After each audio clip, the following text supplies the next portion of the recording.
Hello. Oh, oh, me? I'm just exploring the depths of beloved PC game distribution platform Steam.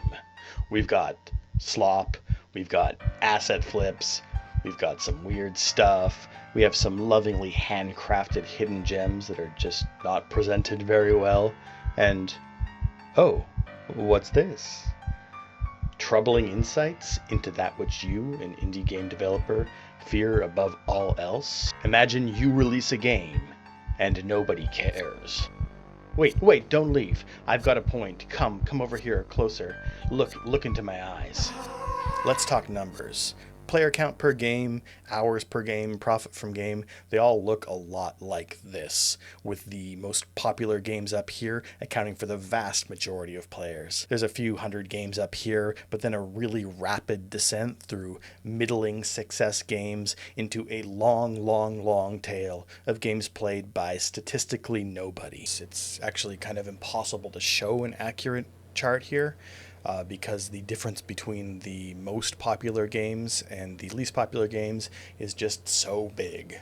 But I'll try. It's only gotten worse and worse as the tools for developers have gotten more available, and lately as AI slop has flooded the marketplace with games that are made by nobody for nobody.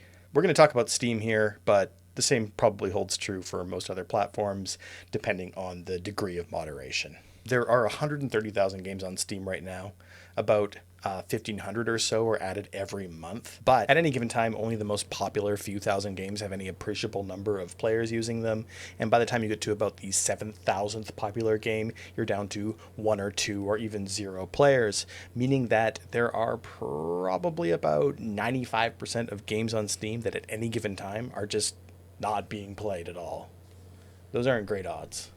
And because of this distribution, statistically, most people, are only playing these few hundred best games. So you're probably only comparing your game to the most popular games in the genre. But don't neglect looking at the stuff that's not catching on too. I think it's kind of a mistake to assume that you're just making the next Stardew Valley, Minecraft, or Slay the Spire without seeing the other thousands of clones and also-rans. When your game comes out, if you can't argue that it's more fun, more playable, and more polished than thousands of other games that are almost exactly the same, why do you think you'll succeed where they all failed? So let's talk about success. For some of us, success means getting obscenely rich. But for most of us, it probably means making enough game money to quit your day job or something. For others, it might mean just making something that you're very proud of and would play yourself. I'm not going to quantify this because I really can't. For the sake of argument, though, I'm going to say that something like a more successful game is a game that more people are willing to spend their time and money on is fine. Maybe this means a lot of players enjoy it casually, or a small dedicated niche of players play it a lot. You can define this any way you want, but I think something like active player count or current player count is a fine proxy for the amount of, interest a game has, because we can't pull financials really. This obviously benefits newer games over older ones somewhat, so we'll try to focus on newer releases. Also, I think any game or application that is not meant to be interacted with, like Wallpaper Engine or some idle games, are going to be inflated a bit because people will leave them running. It's totally an imperfect metric, but I think the shape of things is going to be the same, and it's still pretty instructive, so we'll forge ahead. I think a lot of us fall into this trap where we see a popular game like Stardew Valley and think, well, I could make a game that's like that, but maybe 50% as polished with a few twists.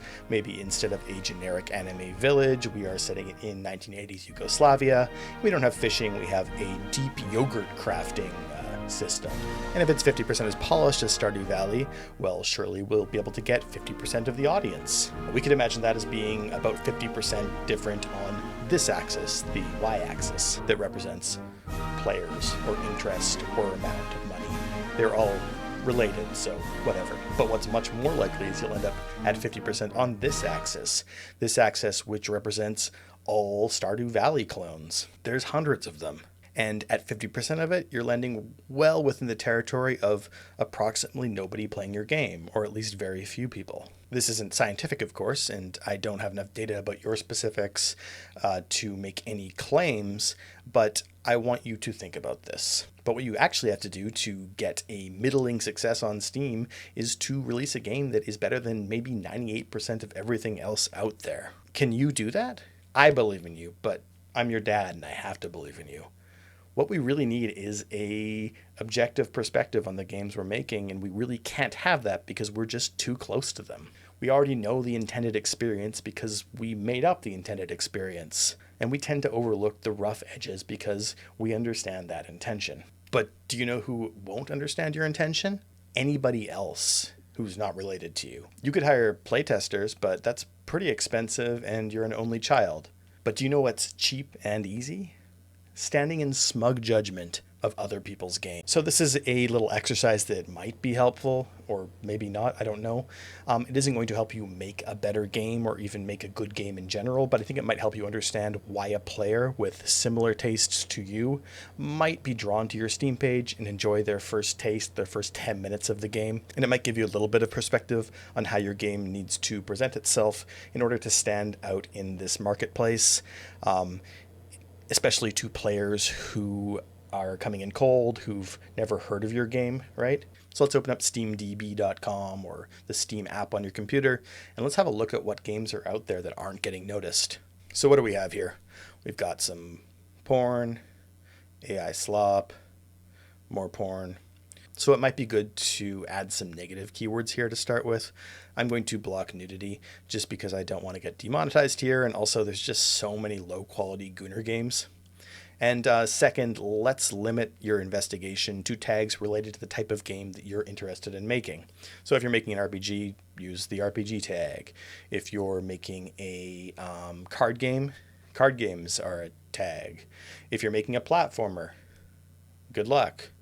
If you're doing something more specific, you can try the experimental tag. You won't find things exactly like what you're making, hopefully, but etc. So I'm going to try and rein in my natural urges to be a utter asshole and be kind. Some of these games are labors of love from small developers like you who just didn't have the skills yet, or the resources or marketing power to get their games to float to the top. But for every lovingly made mess, there's a fistful of cynical asset flips stuffed with AI slop and slathered with horny anime girls. We can be a bit mean to these in aggregate. It's tough out there, man. But if you want people to play your game, you want to get them to want to play your game, not by accident. So let's look for some relevant games. Games that are similar, or at least look vaguely related to the kind of game you're making. It doesn't have to have the same themes or the same setting or whatever, but games that might appeal to maybe the same audience in some way. So the first thing that comes up is a question of marketing. I'm not an expert on this, but I'm going to go vibes here. Let's try to put ourselves in the shoes of somebody surfing the Steam library looking for a game to play. Maybe this has just come up on their specials tab or something like that, or it's a suggestion based on tags. So scan through some of these games, and when one catches your eye, think a bit about it. Ask, what draws me into this? Why did I click? At what point here does the marketing lose me? At what point here does the marketing draw me in and make me curious about this game, think it might be a good game? Does anything make me suspicious that this game is a waste of my time or my money? What's one thing that this page could do differently that would make me more interested? Does this game stand out in some way, or is it going to be lost in the sea of clones? So let's pick 2 or 3 of the ones we're most interested in based on our criteria and the quality of the marketing. Demos are fine. If they've got demos, we could download those. If they're free, go ahead. I do think that buying some of the less expensive games here is a great idea. This is a research expense, but I understand if you don't have those funds. Some are hilariously overpriced, and don't buy those. That's a trap. So boot up your new treasures, and let's make some notes. What do I feel when this game launches? Like even the menu. What does the menu make me feel? What does the tutorial make me feel?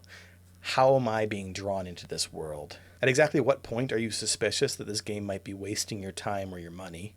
At exactly what point does the game lose you completely? What are the minimal changes that this game maker can make to make this game stand out among the other clones and similar games? What are the minimal changes that this game maker can make to make this game fun? What are the minimal changes this game maker can make to make this game feel polished? What could the developer remove to make this game better? Is there something you feel like the developer might have spent a ton of time on that is not being presented very well? Maybe some sort of deep system that seems very fun, but it's very difficult to understand, or it's kind of unwieldy? Are there any like design problems here that remain unsolved? I mean, things that are like game mechanics just not working together properly. What is this game doing well? Is it fun? Finally, maybe if you can, do a little research and see if this game has any online presence or a developer website or maybe a LinkedIn account or something like that. And try to answer some other questions. How did this happen? How many people made this game? What skills did they have? Do you think they were well funded, or they're just making a side of the desk project for fun? I mean, if you aren't spending a lot of money and you make a game that not many people play but you're proud of, that's not necessarily a failure. What skills does their team have that my team lacks? What skills does my team have that their team lacks? And if you're working solo, you may answer this as if you are a plural, a team, because you contain multitudes. Would you play this game? Would you play your own game? And you don't need to answer these questions with any scientific certainty, but I think it's worth it to think about them and let them reflect on your own game, and maybe think about the things that you could do to improve your game for the smallest effort possible. Just see the things that someone else might look at your game and say, hey, this menu looks like it's using default Unity fonts and is probably cheaply done. Well, change it. That's not hard to polish. All right, finally, just spread the love. Were any of the games you downloaded and played a pleasant surprise, rough edges or no? Take some time to write a positive review. You can leave a little bit of criticism, but please keep it, positive. The Steam Marketplace is not a place for the free and fair exchange of ideas. A few bad reviews can bury a game in the dumpster. So lend a hand, and maybe someone, someday, will do this for you.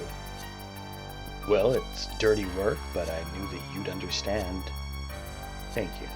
Good night. Subscribe for more game dev content.